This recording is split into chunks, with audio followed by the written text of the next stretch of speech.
Hello, everyone. I'm at the Putnam Heights Cemetery in Putnam, Connecticut, at a grave of a Civil War veteran. Edmund Franklin died May 15, 1877, aged 47 years, 4 months, 5 days. A member of Company B, 18th Regiment, Connecticut Volunteers. Farewell, my wife and child so dear, I am not gone, but sleeping here. Edmund was born in 1830 in Killingly, Connecticut, to George Edwards and Abigail Avery, who were farmers and lived on Chestnut Hill Road in Killingly. In 1850, Edmund, who was incorrectly recorded as Edward, was listed as a spinner, meaning he probably worked at a cotton mill, probably at the newly built Elliotville Lower Mill, just a couple miles south of the farm.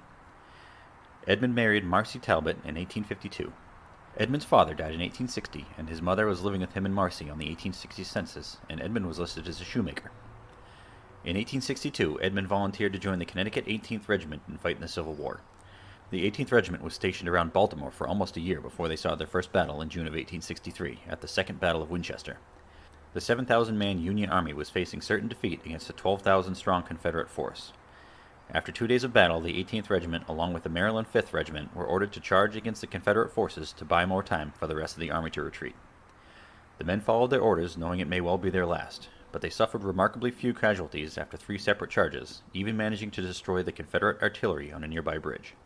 When defeat was finally imminent, General Milroy, who was in charge, left the field during the third charge, and the 18th was subsequently surrounded. Colonel Ely, now in charge, surrendered the remaining force to the Confederates.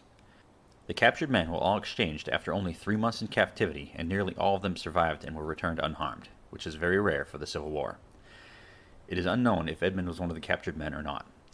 The Connecticut 18th went on to fight in the battles of Newmarket, Piedmont, and the Second Battle of Kernstown before the end of the war. Edmund was mustered out in Hartford after the end of the war and returned home and worked as a carpenter, and eventually he and Marcy had a daughter in 1867. Their daughter only appears on the 1870 census that I can find, and without her full name, so unfortunately I have no idea what happened to her. Edmund died at the young age of 47, but no cause of death was recorded for him. Marcy died in Norwich at the age of 67, and I could find no burial record for her. Edmund is buried by himself here, but his brother George is buried elsewhere in the cemetery.